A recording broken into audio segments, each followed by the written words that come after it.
بسم اللہ الرحمن الرحیم۔ السلام علیکہ یا صاحب العصر والزمان۔ حجاب اور پردہ۔ جہنم میں جانے والوں میں وہ عورتیں بھی ہیں جو لباس پہننے کے باوجود ننگی ہوتی ہیں، یعنی اپنے اعضاء کی نمائش کرتی ہیں، دوسروں کو اپنی طرف مائل کرتی ہیں، ان کے سر اونٹوں کی کوہانوں کی طرح ہوتے ہیں، بال بنا کر اونچا سجاتی ہیں۔ ایسی عورتیں نہ جنت میں جائیں گی نہ جنت کی خوشبو سونگیں گی۔ رسول اکرم صلی اللہ علیہ وسلم از صحیفہ امام رضا علیہ السلام۔ پردے کی سختی تمہارے لیے بہتر ہے۔ عورتوں کا گھروں سے نکلنا اس سے زیادہ خطرناک نہیں ہے جتنا کسی ناقابل اعتبار شخص کا گھر آنا جانا ہوتا ہے۔ حضرت علی علیہ السلام از بہار جلد 77۔ نوٹ: مطلب یہ ہے کہ عورتیں ایسے لباس نہ پہنیں جن میں ان کے اعضاء ننگے دکھائی دیں۔ اس سے مردوں میں ان کی طرف کشش پیدا ہوتی ہے، وہ ڈورے ڈالتے ہیں، نتیجتاً بدکاری، زناکاری وجود میں آتی ہے۔ اس ساری خرابی کی ذمہ داری بے پردگی ہوتی ہے۔ نیز بے پردگی سے زیادہ خطرناک ناقابل اعتبار آدمی کا گھر کے اندر آنا جانا ہے، کیونکہ کسی وقت بھی گھر میں وہ موقع پا کر عورتوں پر ہاتھ صاف کر سکتا ہے۔ اس لیے پردے سے بھی زیادہ ناقابل اعتبار لوگوں کو گھر کے آنے جانے سے روکا جائے۔ حج کے سلسلے میں 1 درہم خرچ کرنے کا ثواب 1000 درہم خرچ کرنے کے برابر ہے۔ حضرت علی علیہ السلام از بہار جلد 99۔ حج عمرہ کرنے والے خدا کے پاس جانے والے وفد ہیں۔ خدا پر حق بن جاتا ہے کہ اپنے وفد کی عزت کرے اور ان کو معاف کرے اور اپنی رحمتوں سے ڈھک لے۔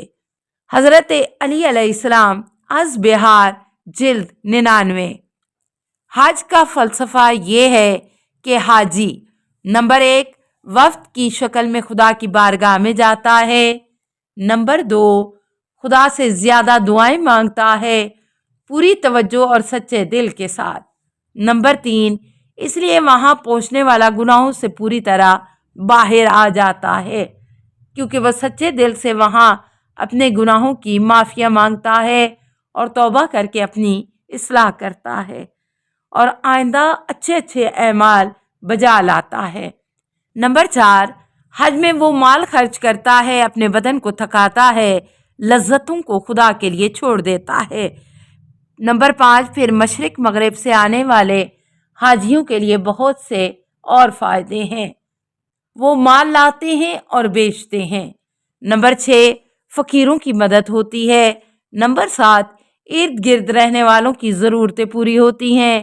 نمبر 8 صفا و مروہ جو صحیح کرنے کا مقام ہے اس کے درمیان کے علاقے سے بڑھ کر خدا کو زمین کا کوئی ٹکڑا پسند نہیں ہے، کیونکہ یہاں بڑے بڑے جابر متکبر آ کر ذلیل ہوئے ہیں، اونٹ کی طرح دوڑتے ہیں۔ امام جعفر صادق علیہ السلام از بہار جلد 99۔ اور اس طرح تکبر ختم ہو جاتا ہے۔ تم پر خدا کے گھر کا حج فرض کیا گیا ہے، اس پر برابر عمل کرنے سے تم سے نمبر 1 دنیا کی مصیبتیں دور ہوں گی، نمبر 2 قیامت کی ہولناکیوں سے بچ جاؤ گے، نمبر 3 حج دلوں کو سکون دیتا ہے۔ امام محمد باقر علیہ السلام از بہار جلد 74۔ حج کرو گے تو تمہارا جسم صحیح سالم رہیں گے، رزق وسیع ہوگا، ایمان صالح اور ٹھیک ہوگا، مگر گھر والوں کے اخراجات پورے کرنے کے بعد حج کرو۔ امام زین العابدین علیہ السلام از بہار جلد 99۔ جو شخص 2 حج کرے گا وہ مرتے دم تک خیر پر رہے گا، جو 3 حج کرے گا وہ زندگی بھر فقر و فاقے میں مبتلا نہ ہوگا۔ امام جعفر صادق علیہ السلام از بہار جلد 94۔ حج کی تکمیل۔ جب تم حج کے لیے نکلو تو اس کو رسول اللہ صلی اللہ علیہ وسلم کی زیارت کے ذریعے مکمل کرو، کیونکہ اس کا چھوڑنا ظلم ہے۔ پھر اپنے حج کو ان اماموں کی قبر کی زیارت سے مکمل کرو جن کا حق خدا نے تم پر واجب کیا ہے، اور تم ان کے پاس جا کر خدا سے دنیا و آخرت کا رزق طلب کرو۔ حضرت علی علیہ السلام از بہار جلد 100۔ اے علی علیہ السلام، میری امت میں 10 قسم کے لوگ خدا عظیم کے منکر ہیں۔ ان میں وہ بھی ہیں جو حج کرنے کی قدرت رکھتے ہیں مگر ادا نہیں کرتے اور مر جاتے ہیں۔ رسول خدا صلی اللہ علیہ وسلم از بہار جلد 77۔ جو حج کرنے میں ٹال مٹول سے کام لیتا ہے اور پھر اس کو موت آ جاتی ہے، خدا اس کو یہودی نصرانی بنا کر اٹھائے گا۔ رسول خدا صلی اللہ علیہ وسلم از بہار جلد 77۔ 70 حج سے افضل ہے۔ اگر میں مسلمان بھوکوں کو کھانا کھلاؤں، ان کے بچوں کو پالوں، ننگوں کو لباس دوں، ان کی عزت لٹنے سے بچاؤں، تو یہ بات مجھے اس بات سے کہیں زیادہ پسند ہے کہ میں حج پر حج کروں۔ یہ بات امام نے 10 مرتبہ فرمائی۔ امام محمد باقر علیہ السلام از بہار جلد 99۔ آداب حج۔ جو شخص حج کے لیے جائے اس کے اندر 3 باتیں ضرور ہونی چاہیے، ورنہ اس کے حج کا کوئی اعتبار نہیں۔ نمبر 1 تقوی، جو اس کو گناہوں سے روکے۔ نمبر 2 حلم، یعنی بردباری، قوت برداشت، جس سے وہ اپنے غصے کو روکے۔ نمبر 3 اچھی صحبت، یعنی اپنے ساتھیوں کے ساتھ اچھا برتاؤ کرے، ان کی خدمت اور عزت کرے۔ امام محمد باقر علیہ السلام از بہار جلد 99۔ جب تم احرام باندھ لو تو ہر قسم کے گناہ سے بچو، خدا کو بہت یاد کرو، باتیں کم کرو، صرف اچھی باتیں کرو، کیونکہ صحیح حج وہی ہوتا ہے کہ انسان اپنی زبان کو اچھی باتوں کے علاوہ ہر بات سے بچائے۔ یہی خدا نے فرمایا ہے۔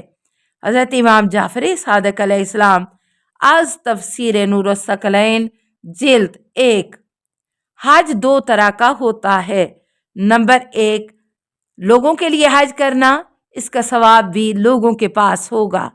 نمبر 2 خدا کے خوش کرنے یا خدا کے حکم کو پورا کرنے کے لیے حج کرنا، اس کا ثواب اللہ کے نزدیک جنت ہے۔ امام جعفر صادق علیہ السلام از بہار جلد 99۔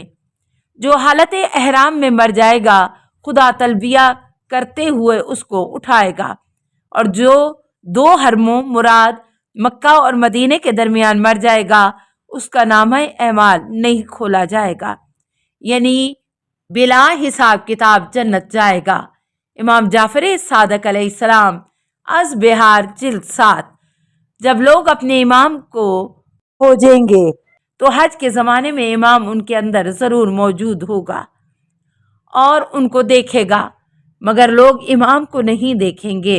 امام جعفر صادق علیہ السلام از بہار جلد 56۔ خدا کی حجت، دلیل، مراد، امام، نبی۔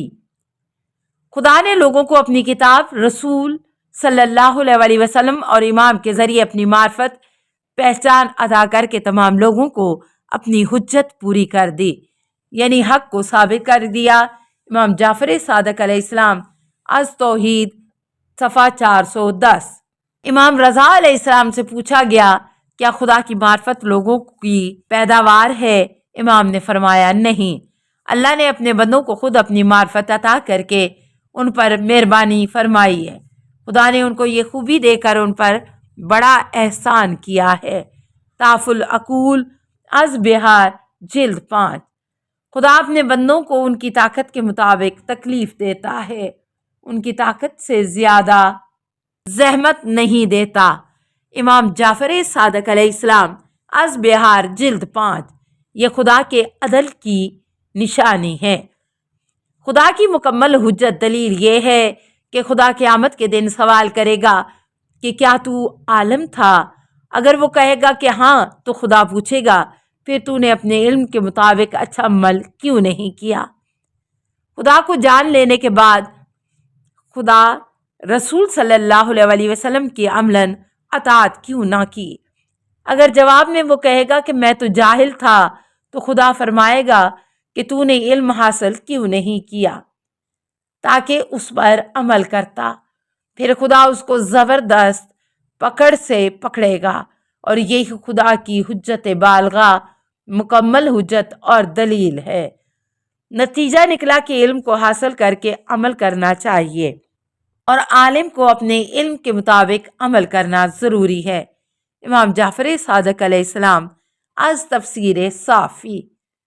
السلام علیکہ یا صاحب العصر والزمان، الامان الامان الامان من فتن الزمان، السلام علیکہ یا خلیفۃ الرحمن، السلام علیکہ یا امام الانس والجان، السلام علیکہ یا مظہر الایمان، السلام علیکہ یا شریک القرآن، السلام علیکہ یا قاطع البرہان، السلام علیکہ یا امام زماننا، ھذا اجل اللہ فرجک وسہل اللہ مخرجک وظہورک، السلام علیکہ ورحمۃ اللہ۔ اللہم صلی علی محمد و آل محمد۔